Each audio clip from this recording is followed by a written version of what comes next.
जानी पारुनु मा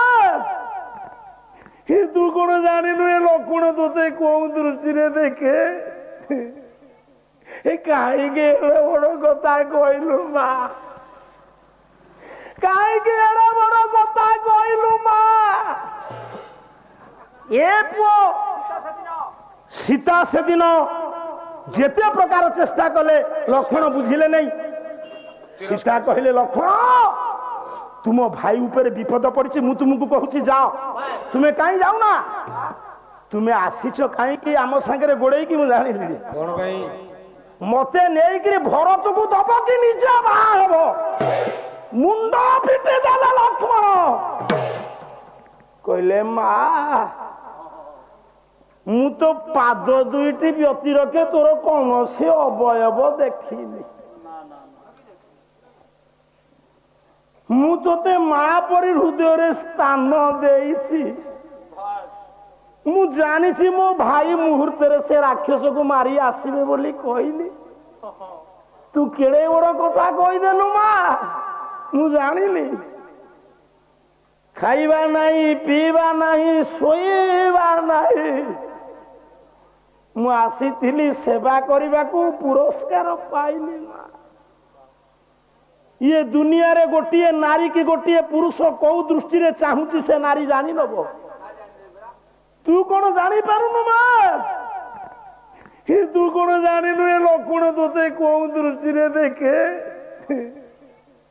कहीं बड़ कथा कहलु माँ कहीं बड़ कथा कहलु माँ मु तोते मोर हृदय रे देवी रूप स्थान देइछि से चिंता केबे करिनी जाउछि माँ क्रोधरे कुपित व्याघ्र प्राय तीनोटी निषेध रेखा टाणी दे चली गले समय नाई गोटे वरुण गार गोटे अग्निगार गोटे मरुत्तगार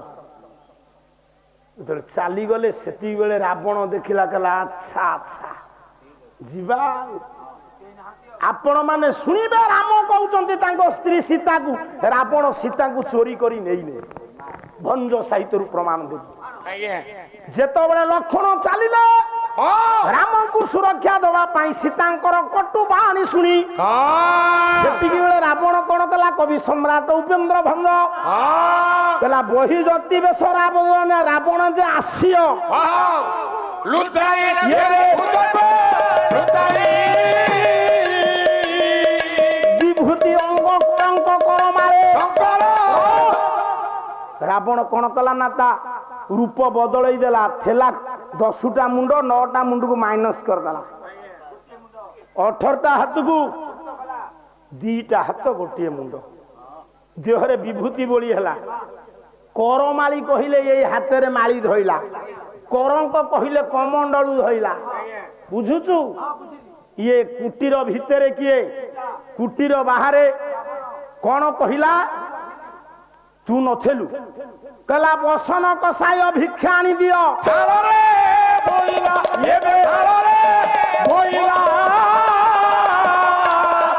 बस क्षणे भास बस क्षणे आस भासिला ए भास बस क्षणे ईश आसंतु ए भास भासिला महिला नुह महिला महिला कौन सफा करू ए माँ दशग्रीव रावण जिते कहले कहले माँ तुम्हें कुटीर रे किए अछ मत गंडे भिक्षा दियो मो माँ तुम्हें जो कथा न कह सीता से कथा कहले सनातन दास जदि ए गाँ को पुअर भिक्षा पे आसब मो माँ कहे कि नाई आम स्वामी जाइछंती नियाली से आसतु भिक्षा देवी सीता ठाकुराणी कौन कहले कहले बस क्षणे ईश भाषण महिला राम कहले कहले जान कि तुम्हें से दिन रावण को कहल ईश आइले भिक्षा देवी रावण मूर्ख नुह रावण भारी चालाक रावण कहला ईश कहले स्वामी ईश कहले नंगल ईश दरकार नहीं पुओ से रावण महा चालाकी कहला माँ मोर कहूँ ईश मु ईश अर्थ बुझी नहीं कहला विंश पानी भणी ईशान कले ये बने की बास रावण कहला लो माँ ଶିବ କଣ ଏ ଜଙ୍ଗଲରେ ବାସ କଲେଣି ସେ ଆଇଲେ ତୁମେ ଭିକ୍ଷା ଦବ? ରାବଣ ସୀତାଙ୍କର କେମିତି କଥାବାର୍ତ୍ତା, ଇଏ କୁଟୀର ଭିତରେ ସେ କୁଟୀର ବାହାରେ। ସେଇଠି ସୀତା କହିଲେ କହିଲେ ନାଇଁ ନାଇଁ ସେ ଈଶ ନୁହଁ ନା ଆଉ ନା ଧବ। ପୁଅ ଶୁଣ, ଧବ ଆଇଲେ ଭିକ୍ଷା ଦେବି ସୀତା କହିଲେ। ରାବଣ କହିଲା ଧବ କହିଲେ ସ୍ୱାମୀ, ଧବ କହିଲେ ଗଛ। ରାବଣ କଣ କହିଲା? କହିଲା ଉର୍ବିରେ କି ଧବ ଜାତ ଆତ କରିଲେଣି, ଆସିଛନ୍ତି ଯିବା ପାଇଁ ଦେବ ଭିକ୍ଷା। ରାବଣ କହିଲା ଲୋ ମା, ଗଛ କଣ ସବୁ ଯିବା ଆସିବା କଲେଣି? ତୁମେ କହୁଛ ଗଛ ଆଇଲେ ଭିକ୍ଷା ଦବ, ଧବ କହିଲେ ଗଛ, ଧବ କହିଲେ ସ୍ୱାମୀ। ସୀତା ରାଗିଲେ କହିଲେ କିରେ ଇଏ ଭିକାରୀ ପାଠ ପଢିଛି କି? ମୁଁ କଥାକୁ କାଟି ଦଉଛି। ସୀତା ଠାକୁରାଣୀ କହିଲେ ନାଇଁ ଧବ ନୁହଁ ନା ଆଉ କିଏ ନା ରାଘବ। ଠୋ ଠୋ ହେଇ ରାବଣ ହସିଲା। ଯାତ୍ରା ପାଟିରେ ଦେଲୁ ପରା, ବାଉଁଶ ବାଉଦେଲୁ ସେଇ ହସ। କଣ କହିଲା ରାବଣ? ଯେତେବେଳେ ସୀତା କହିଲେ ରାଘବ ଆଇଲେ ଭିକ୍ଷା ଦେବି, କବି ସମ୍ରାଟ ଉପେନ୍ଦ୍ର ଭଞ୍ଜ ବୈଦେଶ ବିଳାସ ଛାନ୍ଦ କହିଲା ବିଚିତ୍ର ବାଣୀ ଶୁଣିଲା ଦୈତ୍ୟ ଭଣୀ, ତୁ ହିଁ ତ ମାନୁଛି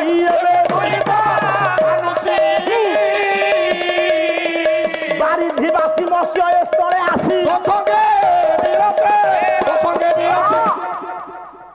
ସୀତା ଠାକୁରାଣୀ ଯେତେବେଳେ କହିଲେ ରାଘବ ଆଇଲେ ଭିକ୍ଷା ଦେବି, ମଉସା ରାଘବ କହିଲେ ରାମ, ରାଘବ କହିଲେ ବାଳିଆ ମାଛ। ସୀତା ରାଘବ ରାମ ନ୍ୟାୟରେ କହିଛନ୍ତି। ରାବଣ କହିଲା ବାରିଧିବାସୀ ମତ୍ସ୍ୟ, ସମୁଦ୍ରରେ ଯୋଉ ବାଳିଆ ମାଛ ସିଏ ଆଇଲେ ଭିକ୍ଷା ଦବ। ସୀତା ସବୁ ସମୁଦ୍ରରେ ଅଛନ୍ତି, ଆଉ ଭଞ୍ଜକୁ ପାରଉନା। ଏ ଯୋଉ ଭଞ୍ଜ ଲେଖିଛନ୍ତି ତାକୁ ଯାଇ ମାର। ସମୁଦ୍ରରେ କେତେ ମାଛ ଅଛି ତୁମେ କେଇଟା ଯିବ ଚିହ୍ନିଛ? ବାରିଧିବାସୀ ମତ୍ସ୍ୟ ସ୍ଥଳେ ଆସି ତୋ ସଙ୍ଗେ ମିଳୁଛି। ମାଛ ନା କୈବର୍ତ୍ତ ଦେଇଛନ୍ତି, ଧାନ ନା ଚାଷୀ ଦେଇଛି। ସାଡୁକୁ ଯା ନା ବାପା, ବାରିଧିବାସୀ ମତ୍ସ୍ୟ ସ୍ଥଳେ ଆସି ତୋ ସଙ୍ଗେ ମିଳୁଛି। ରାଗିଗଲେ କହିଲେ ବକ୍ରୌକତି କହୁଛ ହୋଇଜତି ବୋଇଲେ। ଯେତେବେଳେ ସୀତା କହିଲେ ତୁମେ ଭିକ୍ଷା ପାଇଁ ଆସି କାହିଁ ବଙ୍କାଳିଆ କଥାବାର୍ତ୍ତା କରୁଛ, ନିଆଁ ଲାଗିଗଲା ରାବଣଠି। ରାବଣ ବିଚାର କଲା, କହିଲା ମୁଁ ବିଶ୍ରବାନନ୍ଦନ, ଏ ପୁଅ ମୁଁ ବ୍ରହ୍ମାଙ୍କର ଚତୁର୍ଥ ପୁରୁଷ, ମୁଁ ଚୋର ନୁହଁ, ମୁଁ ପରିଚୟ ଦେବି, ତା ଇଚ୍ଛା ହେଲେ ଆସିବ ନହେଲେ ନାହିଁ। କୁଟୀର ଭିତରେ ସୀତା, କୁଟୀର ବାହାର ରାବଣ। ରାମ ରାବଣକୁ ଯେତେବେଳେ କହିଛନ୍ତି ସୀତା କେମିତି ବଙ୍କାଳିଆ କଥାବାର୍ତ୍ତା କରୁଛ, ରାବଣ କଣ କହିଲା? କହିଲା ବୋଲେ ମୁଁ ଲଙ୍କେଶ ସାଧବୀ। କୁଟୀର ବାହାରେ ଥାଇ ରାବଣ କହୁଛି ବୋଲେ ମୁଁ ଲଙ୍କେଶ ତୋତେ କରି ଆସିଛି ସାଧବୀ। ଲଙ୍କାର ଈଶ କିଏ? ଆଶା କରି ଆସିଛି, ଭଉଣୀ ରୂପରେ ଆସିଛି ଆଶା କରି, କି ସ୍ତ୍ରୀ ରୂପରେ। ମୁଁ ଜଣକ ଘରକୁ ଭିକ ପାଇଁ ଯିବି, ମୁଁ କହିବି ମା ମୁଁ ତତେ ଆଶା କରି ଆଇଛି, ସେ ଭିକ ଦବ ନା ପନିକି ଫୋପାଡ଼ିବ? ଓ ତେଣୁ ରାବଣ କଥାକୁ ସୀତା ବିଚାର କଲେ, କହିଲେ କୋଉ ଏ ପୁଅ ପଛରେ ସିଆଡେ ଚୁଟି ଓଟରା ହବ, ଚାରିଆଡେ ମୋର ଆଖି ବାପା। ଯିଏ ରାବଣ ସେଇଠି କଥା କହିଲା ପରେ ସୀତା କହିଲେ କହିଲେ ଓ ତୁମେ ବଙ୍କାଳିଆ କଥାବାର୍ତ୍ତା କଲ। ରାବଣ କହିଲା ମୁଁ ଲଙ୍କେଶ ତୁମକୁ ଆଶା କରି ଆସିଛି। କିଛି ସୀତା ଯେମିତି ଆଉ ନ କହିଲେ, ଆଉ ପଦେ ରାବଣ କହିଲା କହିଲା ମୋ ବାୟୋଡାଟା କଣ ଜାଣିପାରିଲେନି ନା କଣ? ଆଉ ଟିକେ ପରିଚୟ ଖୋଲିଲେ। କୁଟୀର ଭିତରେ କୁଟୀର ବାହାରେ ଦେଖା ସାକ୍ଷାତ। ରାବଣ କହିଲା କହିଲା ଏ ବଡ ପଣୁ ଇନ୍ଦ୍ର ବସେ ଦ୍ୱାର ପାଶ, ସେଇ ଭଞ୍ଜ ବଡ ପଣୁ ଇନ୍ଦ୍ର ବସେ ଦ୍ୱାର ପାଶ ବିଶୁଦ୍ଧ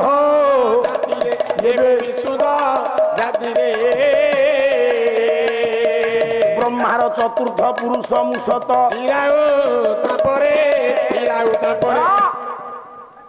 ଏ ବାପା ସାଡକୁ ଯା, ସେ ଶରଣ ପଶିଲାଣି, ତା ସାଙ୍ଗେ କାହିଁ ଲାଗିଛୁ?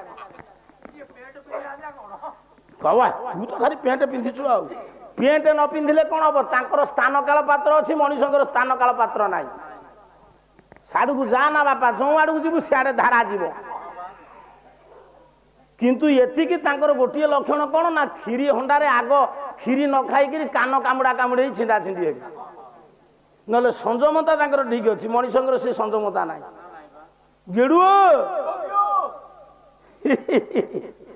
भल तो करुचु रावण कहला मु ब्रह्मार चतुर्थ पुरुष मु चिरायु पद्मिनी जातिया नारी मो राज्य परिपूर्ण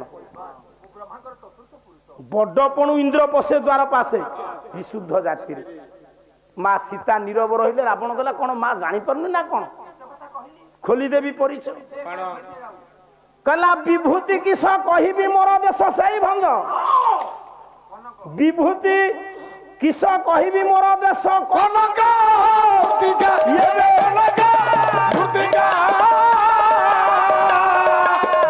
भुज दश बदन विशेष जो रावण 18टा हाथ 9टा मुंड को गुप्त कर भिक्षा पाई आसी से रावण कहला मोर 20टा मोर 10टा मुंड से कुटीर भितर था तो बाहर न था तुम नहीं था तुम्हें तो जान लो रावण से गार अतिक्रम कर आसला पर से नेला ना घर भितर पशि भिड़ी आनी सी कहला मोर 20टा हाथ 10टा मुंड ब्रह्मार चतुर्थ पुरुष मु रावण खोली जाइए ना नाई तुम्हें कहीं दौल बर्तमान ओडिशार जी धनी लोक से कह पालावाला मत टंका 5टा देल आ स्वर्णपुर स्वर्णमय लंकापुर रावण से आसी भिक्षा पाई जो भिक्षा देल से ठकिनी जतन तुमको नहीं बसैला पुष्पक जान रे बसिकी गला बे तुम्हें जो काम कल जान कि गरीब घर स्त्री की 1,00,000 टंका देले से काम करिबो नहीं रे रावणर पुष्पक जान रे सीता बसी गला बेले गरीब घर नारी की 1,00,000 टंका देले जो काम न करिबो सीता से काम कले किंतु मु गोटे शुल्कर अर्थ बुझी पारु नहीं पंडित सार को पचारि से आज ये अर्थ करेंगे आम शुणा रावण कौ दिन सीता को नहीं थिला तार अर्थटा कर अर्थ कले गुरुवार हम महा नाटक शुल्क कला अर्धरात्रे चंद्रार्ध रावण नंगर हुत सीता कृष्ण पक्षे सीताष्टमी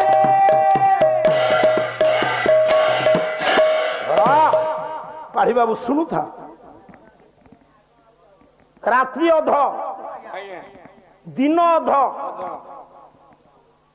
सूर्य अध चंद्र अध कृष्ण पक्ष सीताष्टमी कृष्ण पक्ष सीताष्टमी पड़े आकु हिसाब करी बुझे देले गुरुवार हम केमिति ता हिसाबटा तुम्हें जेहेतु पंडित तुम आम संस्कृत ज्ञान अधिक से जुर काली बिना शुल्क कर निष्को निशुल्किया आज टिके दब ये अर्थटा मते बुझे दब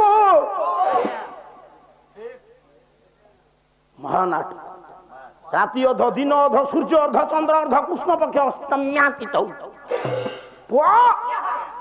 नहीं कि पुष्पक जान रे गला बेले सीता को किए तो स्त्री की 1,00,000 टंका देले जो काम न करिवो से काम कले गुरुवारे कौ नारी अलंकार खोलिबनी मागिकी नहीं थे अलंकार भी खोलिबनी पणत कानी चिरीबनी दशग्रीव रावण गुरुवारे जनक नंदिनी जानकी की पुष्पक जान रे नेला बेले माँ कौन कले कपिल लेखिले कले जगाम वायु बेगे सीता मादाय सत्वर उत्तरियार्ध खंडेन विमुच्या भरणादिक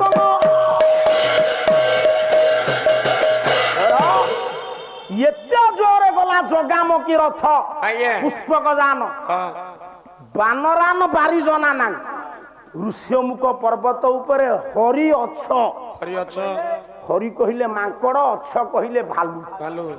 ବସିଥିଲେ ମା ଜାନକୀ କଣ କଲେ ନା ଉତ୍ତରୀୟାର୍ଦ୍ଧ ଖଣ୍ଡେ ନ ପଣତ କାନିକି ଚିରି ନିଜ ଅଳଙ୍କାରକୁ ଖୋଲି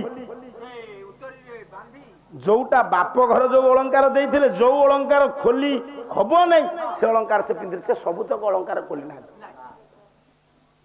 ତାକୁ ବାନ୍ଧିକି ବିମୁଛା ପକେଇଦେଲେ। ସେଇଠି ରାବଣ ବିଚାର କଲା, କହିଲା ରେ ରେ ରେ ଇଏ କଣ ଅସଲ ସୀତା ନୁହଁ କି ଗୁରୁବାର ଅଳଙ୍କାର ଖୋଲିଲେ। ସେଦିନ ଜାଣିଲା ରାବଣ, ସନ୍ଦେହ କଲା ଯେବେଳେ ଅଙ୍ଗରୁ ସୀତା ଫିଙ୍ଗିଲେ ଭୂଷଣରେ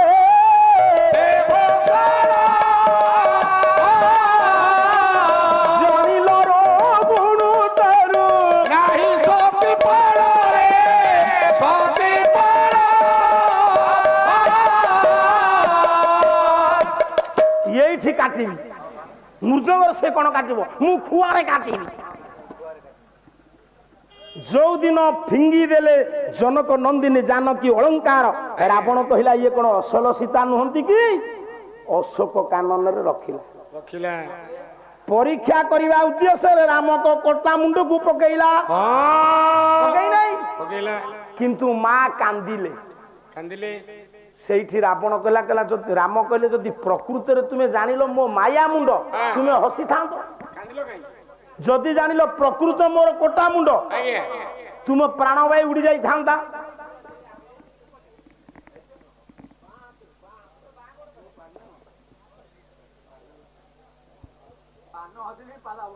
ହଁ ଆଉ କଣ କର, ଅପେକ୍ଷା କରିବାକୁ ପଡିବ।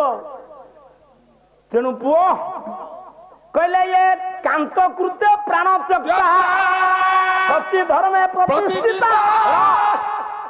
ସ୍ୱାମୀ ମଲା ପରେ ସ୍ତ୍ରୀ ଦେଖୁ କି ଶୁଣୁ, ମନେ ରଖ ମା, ସ୍ୱାମୀ ମରିଗଲା ସ୍ତ୍ରୀ ଦେଖିଲା ସ୍ୱାମୀ ମୃତ୍ପିଣ୍ଡ ତ ପ୍ରାଣବାୟୁ ଉଡିଯିବ ଆପଣା ଛାଇ।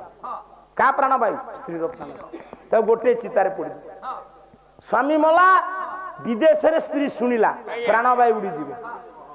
ରାମ କହିଲେ ଯଦି ପ୍ରକୃତରେ ତୁମେ ସତୀ ନାରୀ ଜାଣିଲ ମୋ କଟା ମୁଣ୍ଡ ରାବଣ ଆଣି ଯାଇଛି ତୁମ ପ୍ରାଣବାୟୁ ଉଡିଯିବା କଥା। ଯଦି ଜାଣିଲ ମାୟା କାନ୍ଦୁଥିଲ କାହିଁ?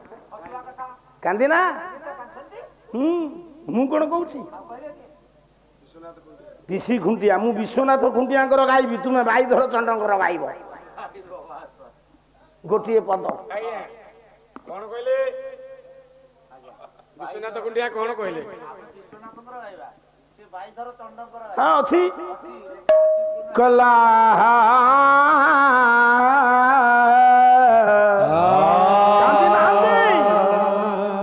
ଇଏ ଧନୁର୍ଧର ବୀର ଇଏ ବର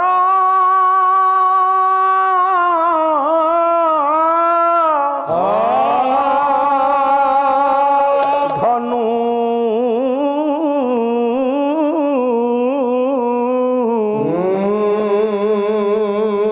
ସ୍ୱର ନଥିଲା କି ଇଏ କର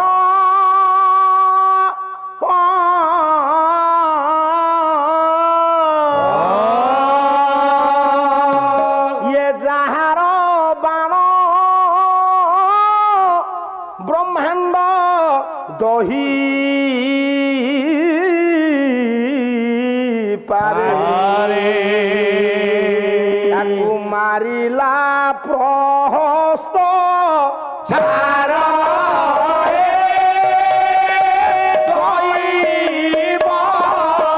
তাকু মারিলা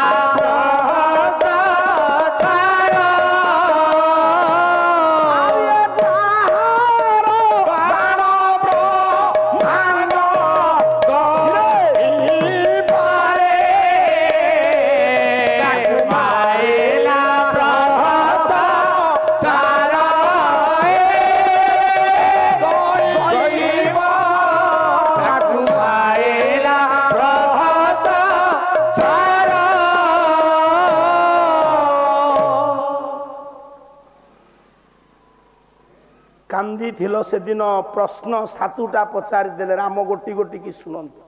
ପ୍ରଥମ ପ୍ରଶ୍ନ ତୁମେ ମଧୁସଜ୍ୟା ରଜନୀରେ ମିଥ୍ୟା କଥା ଲେଖିଲ। ଦ୍ୱିତୀୟ କଥା, ତୁମେ ମୋ ବାପା ମାଙ୍କ ସେବା ନ କରି ମୋ ସାଙ୍ଗରେ ଆଇଲ ଜଙ୍ଗଲକୁ, ମୋ କଥା ମାନିଲନି। ତୃତୀୟ, ମୋ ମା କଥାକୁ ଅବମାନନା କରି ଶୁଣ ମୂର୍ଖ ମାଗିଲ, କଥାକୁ ତୁମେ ଗ୍ରହଣ କରନ୍ତି, ଲକ୍ଷଣକୁ ନିନ୍ଦା କଲ। ଚତୁର୍ଥ, ରାବଣ ପରିଚୟ ପାଇବା ପରେ ତୁମେ ତା ସାଥିରେ ଗଲ। ଅଳଙ୍କାର ଗୁରୁବାରରେ ଫିଙ୍ଗିକି ପଣତ କାନି ଚିରିଲ। 6 ନମ୍ବର ପ୍ରଶ୍ନ। 7ରେ ମୋ ମାୟା ମୁଣ୍ଡକୁ ଅଶୋକ କାନନରେ ରାବଣ ପକେଇଲା ପରେ ତୁମେ ଯଦି ଜାଣିଲ ମାୟା, କାନ୍ଦିଲ କାହିଁକି? ଆଉ ଯଦି ଜାଣିଲ ପ୍ରକୃତ ମୋ ସ୍ୱାମୀଙ୍କର ମୃତ ମସ୍ତକ, ବଞ୍ଚିଲ କେମିତି? ଇଏ 7ଟା ପ୍ରଶ୍ନ ପଚାରି ସାରିବା ପରେ ବସୁମତୀ ଠିଆ ହେଲେ, କହିଲେ ବାବୁ ଦଶରଥ ପୁଅ, ଖାଉରେ ସେମିତି ହଉଛୁ ଘରେ ନିଜ ବୋଉକୁ ତ ଏତେ କଣ ଏଇଟା କହୁନୁ? ଇ ପୁଅ କଣ କହୁଛ? ଶୁଣ ମା, ଶୁଣ ବାପା, ଇଏ ଝିଅ ମୋର ହଉଛି ତୁମ ସ୍ତ୍ରୀ ରଘୁକୁଳର ବୋହୂ। ଏଠି ମାନ୍ୟଗଣ୍ୟ ଦେବତା ମାନେ ଅଛନ୍ତି, ଏ ଠିଆ ହେଇ କଥା କହିବନି ନା। ମୁଁ ମା, ତୁମେ ଯେମିତି 7ଟା ପ୍ରଶ୍ନ ପଚାରି ମୋ ଝିଅ ଜାନକୀକି ଅଥୟ କରିଦେଇଛ, ମୁଁ ତୁମକୁ ଆଜି ଏଇ ସ୍ୱର୍ଗପୁରରେ 7ଟା ପ୍ରଶ୍ନ ପଚାରିବି। କିଏ ପଚାରିବ? ମା ବସୁମତୀ ପଚାରିବ। ମୁଁ ତା ଦେହରୁ ଗୋଟିଏ ପ୍ରଶ୍ନ କହିଦେବି, ଆଉ 6ଟା ପ୍ରଶ୍ନ ବସୁମତୀ ରାମକୁ ପଚାରିବେ, ରାମ ଉତ୍ତର ଦେବେ, ତାପରେ ଯାଇ ବିଚାର ହବ। ବସୁମତୀ ପଚାରିଲେ, କହିଲେ ରାମ ତୁମେ ରାବଣକୁ ବଧ କଲ, ତା ସାନ ଭାଇ ବିଭୀଷଣକୁ ତା ଭାଉଜ ମନ୍ଦୋଦରୀ ସହିତ ବିବାହ ଦେଲ, ବାଳିକେ ବଧ କଲ, ତା ସାନ ଭାଇ ସୁଗ୍ରୀବ ସହିତ ବାଳିର ସ୍ତ୍ରୀ ତାରାକୁ ବିବାହ ଦେଲ। ବ୍ରାହ୍ମଣ ମାନେ ମଣିବନ୍ଧନ କଲା ବେଳେ ବିବାହ ମଣ୍ଡପରେ ବୋଲନ୍ତି ଯଥା ରାବଣସ୍ୟ ମନ୍ଦୋଦରୀ। ଯେମିତି ରାବଣ ଉପରେ ଗୁରୁତ୍ୱ ଦେଇକି ମନ୍ଦୋଦରୀକି ଯୋଡି ଦିଅନ୍ତି, ସେମିତି ରାବଣ ଠାରୁ କଣ କମ, କୋଉ ଗୁଣରେ କମ ଥିଲା ବାଳି ଯେ ରାବଣକୁ କାଖରେ ଡାକିକି ବୁଲୁଥିଲା? ଏଠି ବାଳିଶ୍ୟ ତାରା ନ ହେଇ କାହିଁ ସୁଗ୍ରୀବସ୍ୟ ତାରା।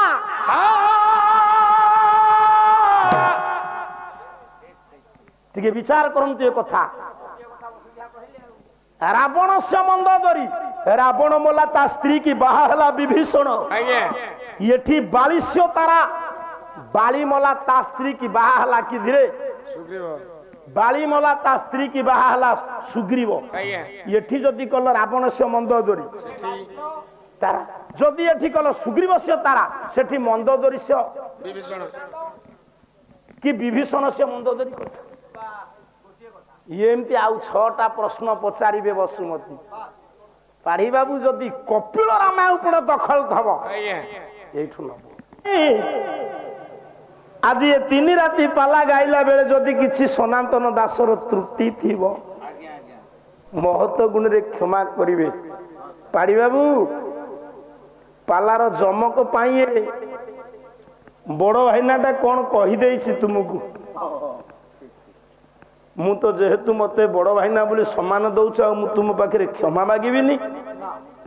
ମହତ ଗୁଣରେ ତାକୁ ଗ୍ରହଣ କରିବ। ତେଣୁ ମୁଁ ବି ତୁମ ପାଇଁ ଭଗବାନଙ୍କ ନିକଟରେ ପ୍ରାର୍ଥନା କରୁଛି, ତୁମେ ଶାରୀରିକ କ୍ଲେଶ ନ ଭୋଗ, ତୁମ ଭିତରେ ସେତିକି ଶକ୍ତି ଦିଅନ୍ତୁ ପ୍ରଭୁ। ନ ଶୋଇକି ତୁମେ ପାଲା ଗାଉଛ, ଛୋଟିଆ କଥା ନୁହଁ। କିନ୍ତୁ ଯଦି ଏଡ଼େ ଦାମ୍ଭିକ ପଣ୍ଡିତ ବୋଲି ତୁମ ମନରେ, ମୁଁ ବହି ଯୋଉଠୁ ଛାଡ଼ିଲି ସେଇଠୁ ଧରିବ। 7ଟା ଦୋଷ ମା ବସୁମତୀ ଧରିବେ। ରାମଙ୍କର ଗୋଟିଏ ଦୋଷ କହିଛି, ରାବଣ ସେ ମନ୍ଦୋଦରୀ ଯଦି ବାଳିଶ୍ୟ ତାରା କାହିଁକି ହେଇନି? ଏଠି ଯେତିକି ଆପଣ ମାନେ ବସିଛନ୍ତି ସବୁ ଶୁଣନ୍ତୁ। ସେ ଫାଙ୍କା ଗର୍ଜନରୁ କଣ ମୂଲ୍ୟ ଅଛି? ଟଙ୍କା 100ଟା ତ ହେଇପାରିଲାନି, ଖାଲି ଫାଙ୍କା ଚା ବାଞ୍ଚିକି ଗର୍ଜନ କରୁଛି। ମୋ କହିବାର ତାତ୍ପର୍ଯ୍ୟ ପ୍ରଶ୍ନ ପଚାରିছে ପାଢୀ ବାବୁ। ଚୁପ ବାଥିରେ ଅର୍ଦ୍ଧରାତ୍ରେ ଆଣୁଛ ଜାଣ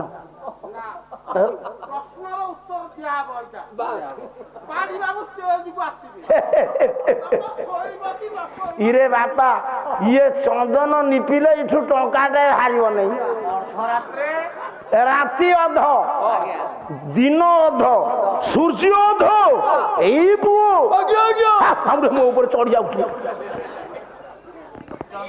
চন্দ্রোধ কৃষ্ণ পক্ষ সীতাষ্টমী। তুমি সংস্কৃত শিক্ষক ডক্টরটি পাইছ, যোগ্য গায়ক গোটি গোটি কিরি বুঝাই কইব।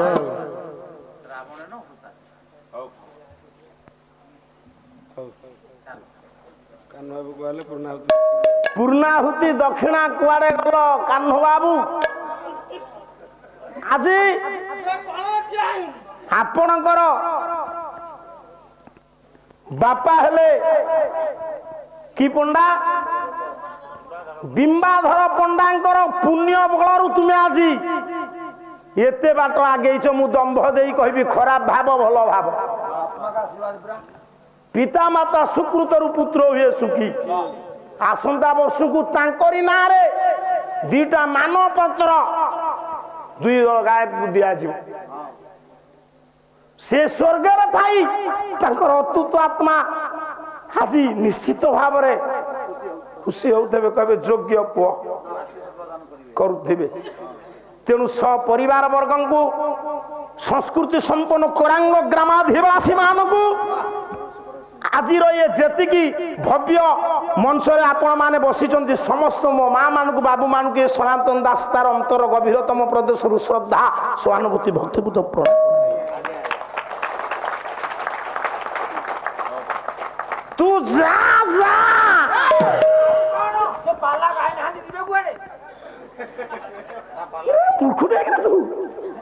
ମୁଁ ତାଙ୍କୁ କାହିଁ କହୁଛି ଯିବାକୁ? କୃଷ୍ଣ କୁ କହୁଛନ୍ତି ଗୋପାଙ୍କ ନାଁ ମାନେ। ଆଉ ନ ଆଇଲେ କେମିତି ମଜା ହବ? ଲୋକ ଜାଣିବେ ମୁଁ ତାଙ୍କୁ କହୁଛି। ଆଉ ବିଳମ୍ବ କାହିଁକି? କାହ୍ନୁ ବାବୁ, ପଣ୍ଡା ବାବୁ ଆସନ୍ତୁ।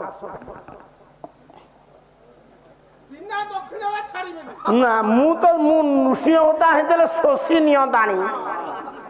10 ପ୍ୟାକେଟ ସିଗାରେଟ ସେ ଟାଣି ସାରନ୍ତାଣି ନୃସିଂହ ହୋତା। ଚୁପ୍, ସେଗୁଡା କାହିଁ ଖାଇବୁ? କଣ୍ଠ ଖରାପ ହବ। ହଉ, ନବଗ୍ରହ ଏକାଦଶ ଶସ୍ତା ଫଳଦା ଭନ୍ତୁ, ତାରାବାରା ଗ୍ରହ ନକ୍ଷତ୍ର ଶୁଭମ ଭବତୁ। ମୁଁ ଏତିକି ଆଶୀର୍ବାଦ କରିବି, ଆପଣଙ୍କ ମନ ତ ଠିକ ଅଛି, ମନ କେବେ ବଦଳିବନି। ଶାରୀରିକ କ୍ଲେଶ ନ ଭୋଗନ୍ତୁ, ଏମିତି ହୃଦୟ ନିର୍ମଳତା ହଉ। କଣ କେଇଟା ଟଙ୍କା ଖର୍ଚ୍ଚ ହଉଛି? ଏମିତି ପାଲା 3 ରାତି ଚାଲୁ, 4:30 ଆଡକୁ ଯିବନି। ଏଇ 3 ରାତି ପାଲା ଚାଲୁ। ଭଲ ଭଲ ଗାୟକ ମାନେ କେମିତି ଆସିବେ ମୁଁ ସହଯୋଗ କରିବି, ପାଢୀବାବୁ ସହଯୋଗ କରିବେ ଆପଣଙ୍କୁ। ଏମିତି ଆପଣଙ୍କର ପ୍ରଶସ୍ତି ରହିଥିବ, ଭଗବାନଙ୍କର ଦୟା ଥିବ, ଆପଣଙ୍କ ବାପା ମାଙ୍କର ଆଶୀର୍ବାଦ ଅଛି, କେବେ ହେଲେ ଅସୁବିଧା ହେବନି। ଆପଣ ସମସ୍ତେ ମୁକ୍ତ କଣ୍ଠରେ ହରିବୋଲ ଟିଏ ଦିଅନ୍ତୁ। ମୋ କାହ୍ନୁ ବାବୁର ମଙ୍ଗଳ ହବ ବୋଲି ଆନନ୍ଦ କବାଲ ହରିବୋଲ। ମହାପ୍ରଭୁ ନାରାୟଣ ସର୍ବଶୃଙ୍ଖଳାରେ ସର୍ବଇଷ୍ଟ ଖଣ୍ଡନ କରନ୍ତୁ। ନମ୍ର ନିବେଦନ ସର୍ବେ ବୋଲନ୍ତୁ ଆନନ୍ଦ କବାଲ ପ୍ରଭୁ। ପାଉ ପାଉ ପାଉ ନେ ବାପା। ହଉ ଆଜ୍ଞା ଆଜ୍ଞା କହିଲା ତୁ ଯା ଯା। ତୁ ବାପା ଭାବୁଛୁ କି ମୁଁ ତୁମ ଗାୟକଙ୍କୁ କହୁଛି? ନାଇଁ ବାପା, ମନ ଦୁଃଖ କର। କହିଲା ତୁ ଯା ଯା କହିବୁ ସେ କପଟି ଆଗେ, ରାଜା କହିବୁ ସେ କପଟି ଆଗେ। ତୁ ଯା ଯା କହିବୁ ସେ କପଟି ଆଗେ। ନୃସିଂହତା ଏମିତି କରିକିରି ଦୁନିଆ କଲା କିଛି ମୂଲ୍ୟ ନାହିଁ। କହିଲା ଧେନୁ ରଖା ଯାର କର୍ମ ସେ କି ଜାଣେ ମୁକ୍ତ। ମୁଁ ବି ନୃସିଂହତା করছি নলে মাড খাইথান্তা বহু জায়গায় কইলা ধেনু রক্ষা তার কর্ম সে কি জানে মুক্তা মর্ম ধেনু রক্ষা তার কর্ম সে কি জানে মুক্তা মর্ম তু যা যা তু যা যা কইলা তু যা যা কইবু সে কপটি আগে যা যা কইবু সে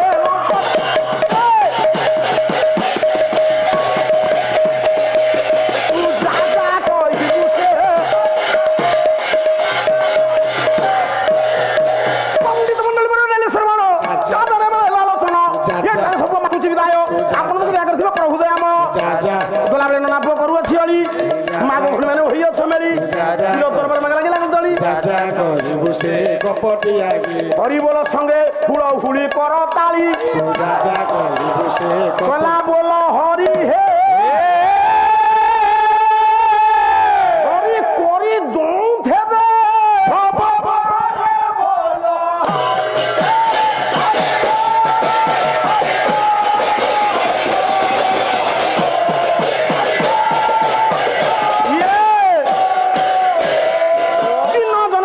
ମହାବାହୁ ସର୍ବାନନ୍ଦ ସାଗର ହରିବୋଲ ହୁଳ ହୁଳି ଆଉ ଏ ବିଶ୍ୱ